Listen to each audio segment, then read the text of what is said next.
उत्तर प्रदेश में तो बीजेपी भारी बहुमत से सरकार बना रही है, लेकिन उत्तर प्रदेश के इस चुनाव परिणाम का असर बिहार की राजनीति पर भी पड़ रहा है।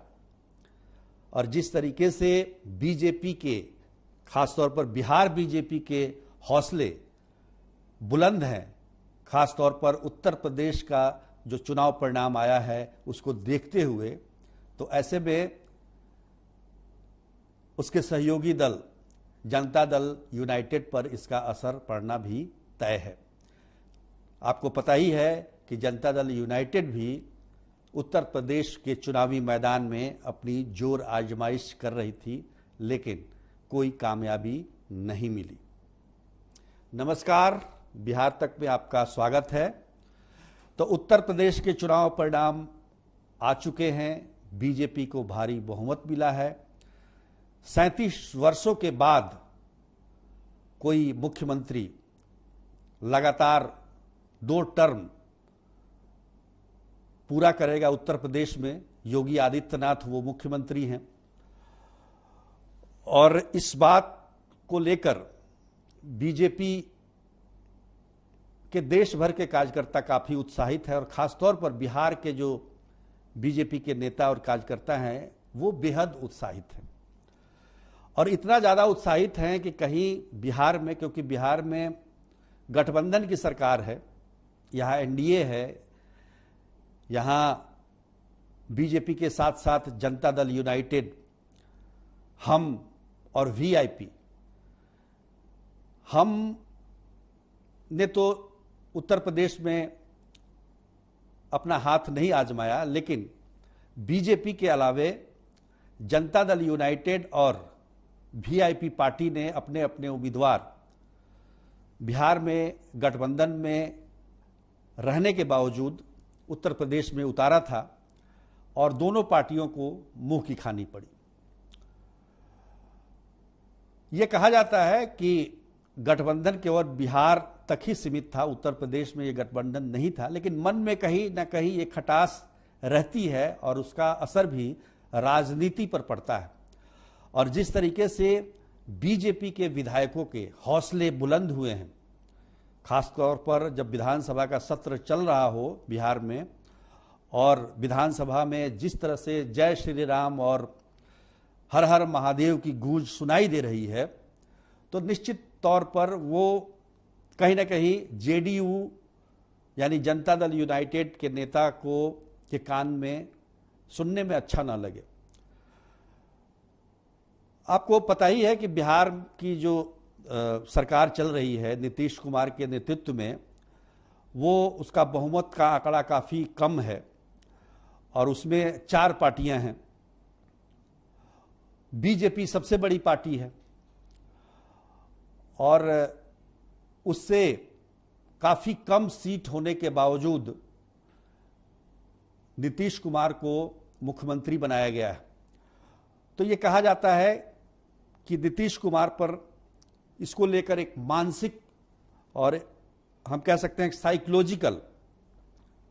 साइकोलॉजिकल दबाव रहता है कि उनकी संख्या कम है और बीजेपी जो कि बड़ी पार्टी है उसके बावजूद वो मुख्यमंत्री बने हुए हैं। हालांकि उन्होंने पहले ही जब ये सरकार बन रही थी तब उन्होंने मुख्यमंत्री बनने से इनकार भी किया था और बीजेपी के मनाने पर ही वो तैयार भी हुए थे। तो जहां तक केंद्रीय नेतृत्व का सवाल है, केंद्रीय नेतृत्व ने हमेशा नीतीश कुमार को एक प्रखर नेता माना है बीजेपी के केंद्रीय नेतृत्व ने, और यही कारण है कि बिहार की कमान सीट ज्यादा होने के बावजूद बिहार की कमान नीतीश कुमार को सौंपी।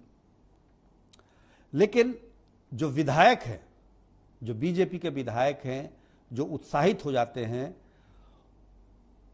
वो इस बात पर सोचते नहीं हैं और जिसका असर जो है वो गठबंधन की सरकार पर पड़ता है। अब बीच में एक खबर चला दी गई कि नीतीश कुमार विपक्ष के राष्ट्रपति के उम्मीदवार होंगे। अब जो नतीजे सामने आए हैं, जो 5 राज्यों के नतीजे सामने आए हैं, उसमें से 4 में तो बीजेपी ने कब्जा कर लिया है। तो विपक्ष के पास जो राष्ट्रपति चुनाव जिताने के लिए जो क्षमता होनी चाहिए वो कम हो गई। विपक्ष को काफ़ी उम्मीद थी कि उत्तर प्रदेश में उसे सफलता मिलेगी, लेकिन ऐसा हुआ नहीं। किसान आंदोलन, छात्र आंदोलन, तमाम विरोध के बावजूद बीजेपी ने प्रचंड बहुमत पाया है उत्तर प्रदेश में। तो उत्तर प्रदेश एक बड़ा राज्य है और वहाँ पर अगर बीजेपी की सरकार है तो विपक्ष के पास राष्ट्रपति अपना चुनने का कोई ऑप्शन बचता नहीं। तो कुल मिलाकर देखा जाए तो बीजेपी का जो केंद्रीय नेतृत्व चाहता है कि बिहार में नीतीश कुमार मुख्यमंत्री बने रहें और 2025 तक बने रहें, क्योंकि 2024 का जो लोकसभा चुनाव है वो काफ़ी अहम है। और आपको पता ही है कि 2019 में जो लोकसभा का चुनाव हुआ था और जेडीयू और बीजेपी ने जब मिलकर चुनाव लड़ा था, उसमें हालांकि लोक जनशक्ति पार्टी भी थी, तो 40 में से 39 सीटें एनडीए के खाते में आई थी। तो बीजेपी का कभी भी कंसर्न राज्य सरकार नहीं रहा है। बीजेपी ये चाहती है कि लोकसभा में उनकी संख्या ज़्यादा रहे ताकि केंद्र की सरकार पर उनका कब्जा बना रहे। तो निश्चित तौर पर इस चुनाव परिणाम का, जो उत्तर प्रदेश का चुनाव परिणाम है, उस पर कोई खास असर बिहार पर नहीं पड़ने वाला है।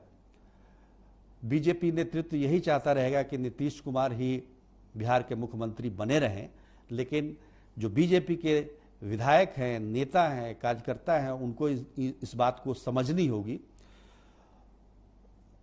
और सब जानते हैं कि नीतीश कुमार दबाव में काम करने वाले व्यक्ति नहीं हैं। 2017 में जब उन्होंने महागठबंधन छोड़ा था तो उसके पीछे भी एक दबाव कारण रहा है। तो निश्चित तौर पर बीजेपी का नेतृत्व तो इस बात को समझता है। अब यहाँ के जो स्थानीय नेता हैं उन्हें भी समझने की ज़रूरत है ताकि सरकार जो है बिहार में वो अस्थायी रूप से चलती रहे। दूसरी तरफ बीच में ये भी खबर आ रही थी कि आरजेडी से नीतीश कुमार की नज़दीकियां बढ़ रही है, लेकिन इस चुनाव परिणाम के बाद ऐसा लगता नहीं है कि स्थितियां बहुत ज़्यादा बिगड़ेगी। हाँ, अब इस चुनाव परिणाम के बाद एक बात हो सकती है, बिहार में मंत्रिमंडल का विस्तार हो सकता है, कुछ नए मंत्री शामिल किए जा सकते हैं, कुछ पुराने चेहरों को हटाया जा सकता है। तो ये हो सकता है और एक केंद्रीय नेतृत्व जो बीजेपी का है उसकी तरफ से भी ये संकेत आ रहे हैं। तो निश्चित तौर पर थोड़ा बहुत बदलाव होगा इस चुनाव परिणाम से। अगर इस चुनाव परिणाम के उलट कोई परिणाम आता उत्तर प्रदेश में तो निश्चित तौर पर बिहार की राजनीति पर उसका ज़्यादा असर पड़ता। आज के लिए बस इतना ही। तब तक के लिए धन्यवाद।